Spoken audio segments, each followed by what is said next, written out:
Before we get into today's video, NetEase has made a quick little mini game to help promote the Lord of the Rings Rise to War. You can find a link right down there. I'll also put a link in the description. And now, onto the video. One of the comments on my top 10 commanders videos talked about how as a new player, having that information was useful because knowing which commanders were strong would help them know where to invest. So I figured having a worst commanders list might be helpful as well for new players. That way they know which commanders to avoid. Let's dive in.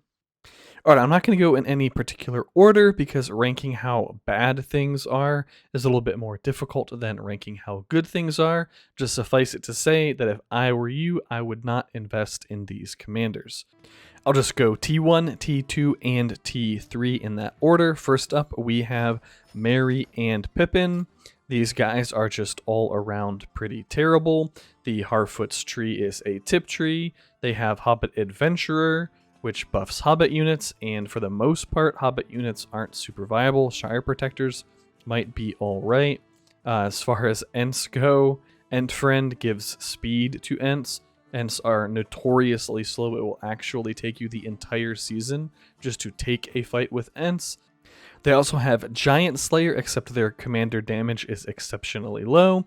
And the Palantir Scryer is not a particularly fantastic tree because it has a chance to give them madness, and you could end up being mad during your healing rounds, which means you will heal the enemy army. Overall, these guys are pretty terrible. I would not invest in them if I was you. Next up, we have Hirgon. This guy gets a special mention at least for the fact that he is the good side's only source of extra siege damage. So having him leveled up eventually in a season just for the extra siege is useful. However, overall in terms of PvP performance, he is quite underwhelming. Maybe there's some crazy Hirgon build out there that's actually extremely good. However, I have never seen anybody seriously PvPing with Hirgon. He has somewhat of a dead skill in Gallant. Red Arrow just doesn't really do very much healing. Reinforcement on a commander without good mitigation or good other sources of healing is not a wonderful skill either. Phalanx actually is quite decent. The Warden title is just a super bad version of Gil-galad's Kingly Kin. The Herald title is another tip skill, and Army March Speed in actual PvP combat is generally irrelevant. I guess this could be useful if you're just specifically trying to bounce people. So as far as pathing and sieges go, this guy is decent, but for actual combat, he is quite bad. Moving on, we'll talk about Denethor, arguably one of the worst commanders in the game. Pretty much all of his skill trees are just not very good. Ruling Steward is a % stat boost, which tend to be some of the worst skills in the game, in my opinion. Attached to that, we have a tip skill and another tip skill, so that's really three dead skills, an entire dead tree right off the bat. Ally just doesn't really do very much healing. Reinforcement, again, not a super wonderful skill on most commanders. Fortify is decent, however, it does require that Denethor be defending. Then we have Palantir Scryer, which I've already talked about is not great because it does have a chance of giving himself madness. And just as a little tip is you cannot prevent self-inflicted madness. I've seen people think, oh, I'll just put on some madness immunity item and negate that effect.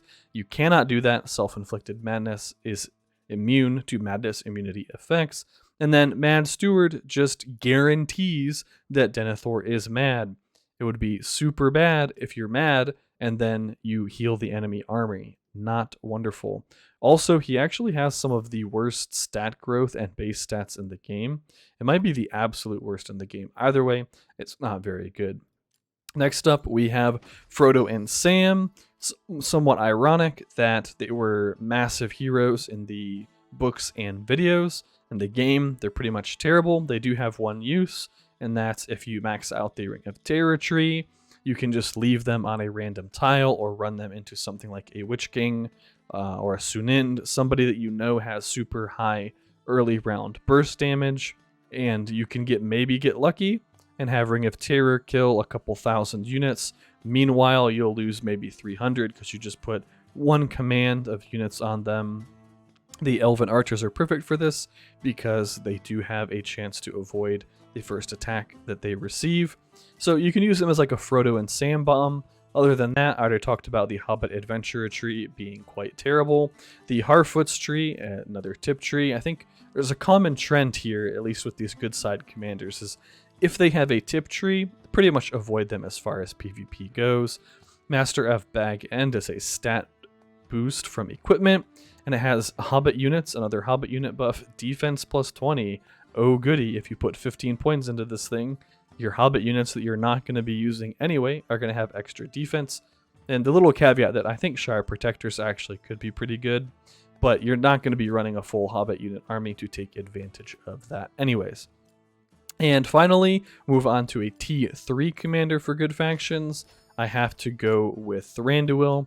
The Grey Elf tree is just a super bad version of the Kingly Kin tree.